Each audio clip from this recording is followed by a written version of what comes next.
So data sufficiency is a question type. Okay, it's not a particular topic or chapter, but it's a question type that most students find difficult to solve. Okay, so here we'll be understanding what are data sufficiency questions, what are their weightages, and the fundamental rules or principles using which we should solve questions like this. Okay, there is nothing about the chapters that you need here.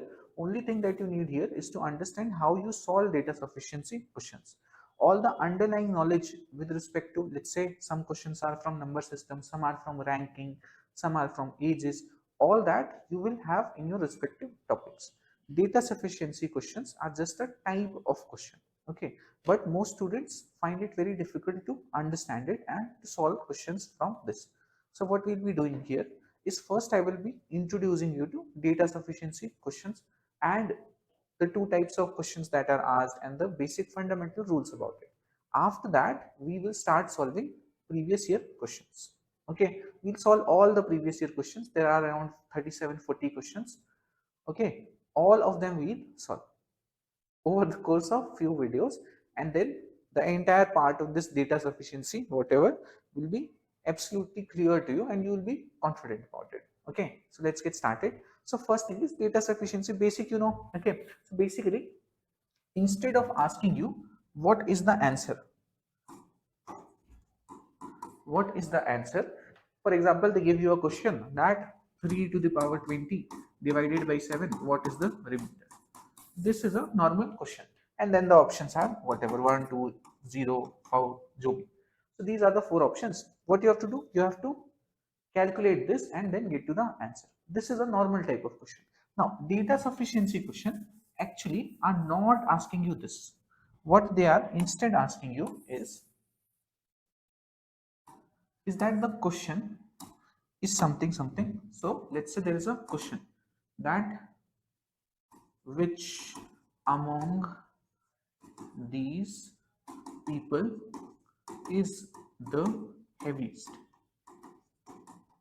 Okay, now they are not asking you to find which person is the heaviest or which person has the most weight or to find any particular number. They are instead giving you statements like this: statement 1, statement 2, statement 3, and then you need to tell how many of these statements do you need to answer this definitively. This is the basic crux of it. That is, you need to read the statements and understand how many of them you would need. If it only one can do it for you, then you put one as correct. If you need 1 and 3 together, then that becomes another option. So like that, there are different options.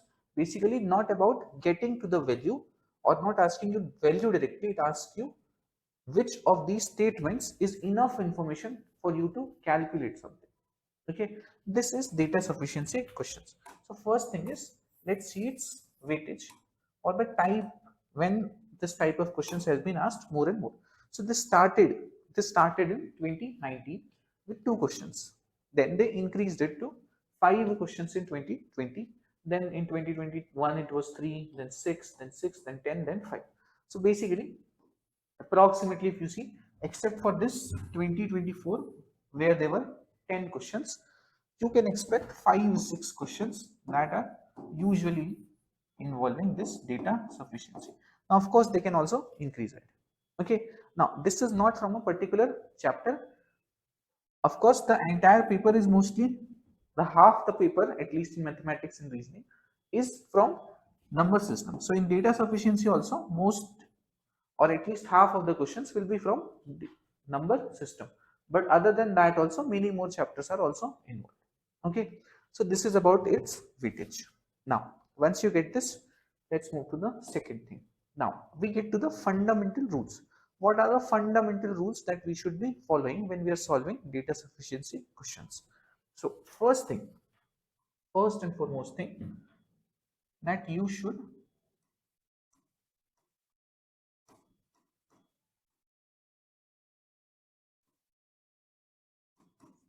consider the statements as ultimate truths. Okay, so if something is written in statement 1, that is Absolutely correct for statement 1. Unless and until you don't consider, because sometimes what will happen, what people tend to do, that they violate some of the statements. So when they are reading statement 2 and let's say they are using three statements together, 1, 2 and 3, then they violate statement 1 and get to the answer. Then they get the wrong answers. So each statement is a ultimate truth. You cannot violate any statement if you are considering it in the answer. Then second is, you must consider statements individually first and then only in combination. So when you are looking at first statement, just see using first statement, can I answer this question? Once you are done, when you come to second statement, forget about first statement. First read the second statement and think, can I solve it using statement 2? Like this you have to go. Okay, when you are ensured that using all this state, let's say there are three statements, once you are ensured कि any one of them individually is not able to give me the answer, then you start combining the statements like this, like this, like this, whatever combinations are given in the question. Okay, then last thing is,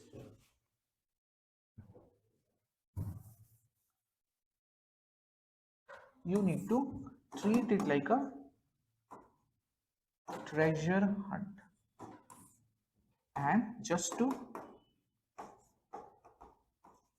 find correct option instead of going very permutation and combination wise. That is, first let's try 1 and 2, then 2 and 3, then 1 and 3, then 1, 2 and 3.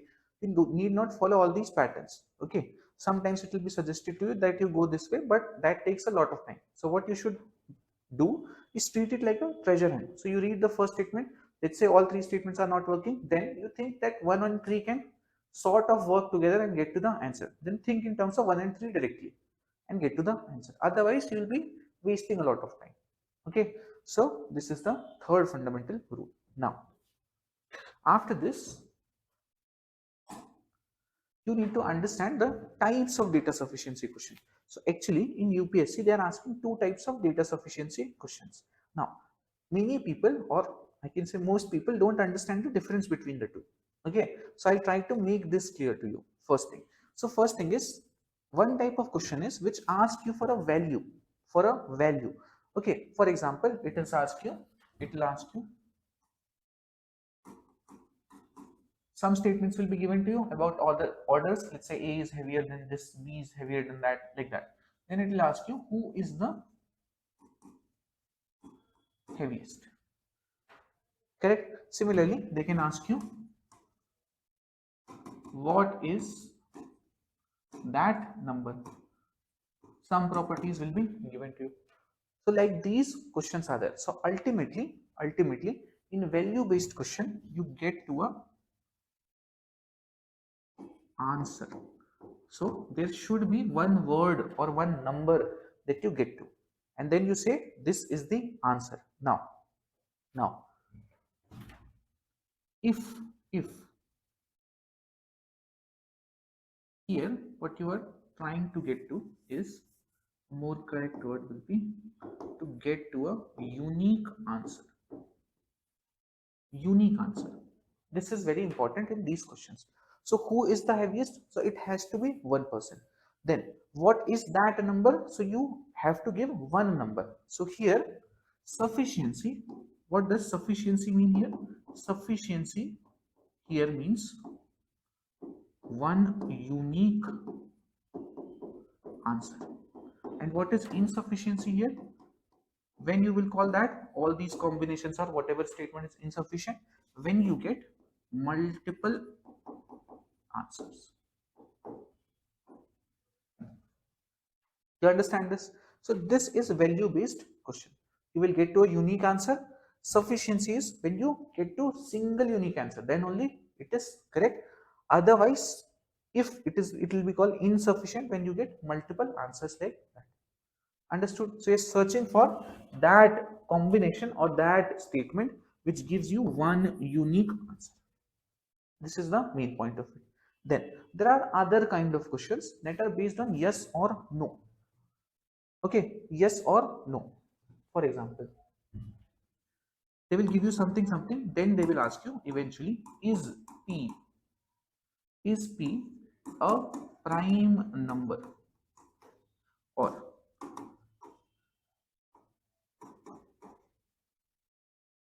is Prakhar a good boy? Okay, let's say in yes and no question, you will get questions like this. Is P a prime number? Now, here, what you are looking for, is only a definitive yes or no. If you get a definitive yes, it is fine. If you get a definitive no, that also is fine. For example, is P a prime number? Now, if you, let's say, if you get is P a prime number, after using two or three statements, you eventually get to that P is a composite number, then also this is correct. Why this is correct? Because it is telling you definitely that P is now not a prime number. Similarly, if you get yes, that is P is a prime number, definitely, then that is correct. Similarly, is Prakhar a good boy? So using the statements, if you can tell that yes, he is a good boy, then also it is correct. If you are able to tell that no, he is not a good boy, then also it is fine. You're understanding it? So both the cases, what you are looking for, you're looking for a definitive yes or no. So here, which will be sufficient condition? A definite yes or no. What will be insufficient? When you get yes and no both. If the answer is yes and no both, then that is an insufficient condition. Otherwise, it is a sufficient condition. Understood? So when you get yes and no both, that is insufficient. Yes or no does not matter here. If you are getting it definitively, that becomes sufficient condition. This you understand? Okay, then. Now, one thing you should always keep in mind, here you are trying to find that unique value. If after solving everything you get to a single number, your aim should be to get to a single number or a single word. Correct? Single number or single word. If you get to it, then you have arrived at the answer. So look for that single number or word. This is what you are looking for in value based question. Okay, here what you are looking for, you are looking for a definitive yes or no. So ultimately what you want single answer. Is it yes or no? So before marking the answer, your last question to yourself should be, once you have done, let's say 1 3 combination, whatever, you got the answer, then before moving to the next question, ask yourself this. If it was a value based question, then you ask yourself कि क्या ये single word or single number आया था? If that is correct, then move forward. If it is a yes no question, just read it again and see that yes, using 1 and 3, I am able to say the answer is no. You should get to a single word at last. Okay, so what you have to do, you are doing constant proving, disproving, everything to arrive at these two junctures. Okay, now once you get this, now let's see these two questions. Okay, using this you'll understand how both of these types are different. So first let's do this. It asks you what is my name. What is my name? Okay, now it says my name is either Amar or Akbar. My name is either Amar or Akbar. Now what kind of question is this? What is my name? So eventually you will arrive at a word, correct, that my name is this. So you are looking for that word. So this is actually a value based question. That is, you will get to a final value or a word. Now let's try to look for that word. Now it says what? My name is either Amar or Akbar. Now it is saying you it is either Amar or Akbar. Can you fill any one of them here? Either Amar or Akbar? You cannot fill them. Any one of them here? No. One is insufficient. Fine. Then next. My name is either Akbar or Anthony. My name is either Akbar or Anthony. Can you fill any of them exactly here? No. Not the answer. Now, so basically, now when one does not, if what are the possibilities? One works, two does not work, then one is not working, but two is working. Okay, then one is working, two is also working, then one is not working, two is not working, but together they are working. Correct? Then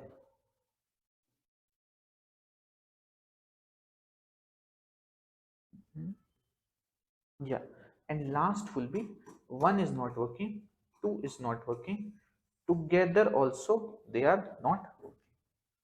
These are the 5 options you can have when there are 2 statements. Now UPSC is also given multiple statements, so I'm not telling you to learn this by heart, but just for your understanding, what are the possibilities? Ki one enough hai, two enough hai, one and two both individually are enough, then I will make it like this, round and round. Now one individually not enough, two individually not enough, but when I make a round around them, that is when I take them together, that is correct. And last is one is not enough, two is not enough, taken together also not enough. Okay, now let's try to do this. So first and second is not working. So now you see all the options that has round around one of them is gone. So all 3 options, these are gone. Only 2 possibilities are now 1 and 2 together. Will it work? 1 and 2 together. Will it not work? That's it. Now let's take them together. Now what I told you, these are cardinal truths or they are ultimate truths. You cannot change them. So it says it has to be Amar or Akbar. Now both should hold together, and this one will be Akbar or Anthony. Now both statements must satisfy together. So here what it is saying, Amar hoga ya Akbar hoga. Okay, 2 possibilities. Here Akbar hoga ya Anthony hoga. What is common between them? Akbar is common between them. Now if both the statements have to be true, the answer has to be Akbar. So now I am able to fill this. Now because I am able to fill this, I will say that 1 and 2 together are sufficient to answer this question. 1 alone, 2 alone is not sufficient, but together they are sufficient. Now let's see this one. So what it says, is my name Amar? Is my name Amar? Now let's see how do you do this. So statement 1, now it is asking you, is my name Amar? Now what kind of question is this? Is my name Amar? If I am able to tell that my name is Amar, yes, this is true, then also I'm fine. Or if I'm able to tell no, my name is not Amar, then also it's fine. So basically this is a yes or no question. Now see how the answer changes. I have taken the same statements, exact same statement. Now see, it says my name is either Amar or Akbar. Okay, now can you get to a yes or no here? So now it is asking you, my name is Amar. My name is my name Amar. Now first option, my name is either Amar. So if my name is Amar, then this is a yes. Correct? What you will answer? What you will answer? Is my name Amar? Yes. If this is the answer, then. Or Akbar. This is another possibility. If my name is Akbar, then what you will answer to this? Is my name Akbar? Is my name Amar? No. Are you seeing it? So, is my name Amar is the question. My name is either Amar. So, if my name is Amar according to this, then yes will be the answer. If my name is Akbar according to this first statement, then the answer to this will be no. So, you are getting yes and no both. Fine. Next, you come to second statement. In yes and no, we try to do like this. Now, second statement is my name is either Akbar or Anthony. Either Akbar or Anthony. Now, if my name is Akbar, what will be my answer to this question? Is my name Amar? No. Now, if my name is Anthony, what will I answer to this? Is my name Amar? No. What is this? This is a definitive correct. Why? Because it is giving you a definite answer कि भाई नहीं है आपका नाम अमर.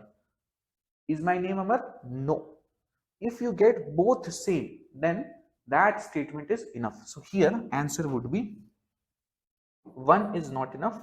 So 1 is not enough alone, but 2 is enough. This becomes the answer because 1 is giving yes and no both.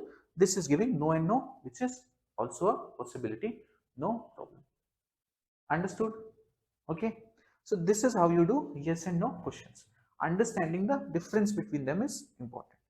Sometimes students get confused between them. So basically what you have to do, you need to prove or disprove things. Mostly what we try to do in this type of question is to disprove. Whatever you feel na कि this seems very correct to me कि हाँ ऐसी ऐसी तो हो रहा है. Don't approach it like that. That is, it is working like this, then you mark the answer. Try to disprove it, because disproving is the main point of these statement questions. Okay, if you try to prove, then even if you miss something, you will be saying कि हाँ भाई prove हो गया, this is the answer that I'm getting. Our focus should always be on disproving something. Okay, so this is it for the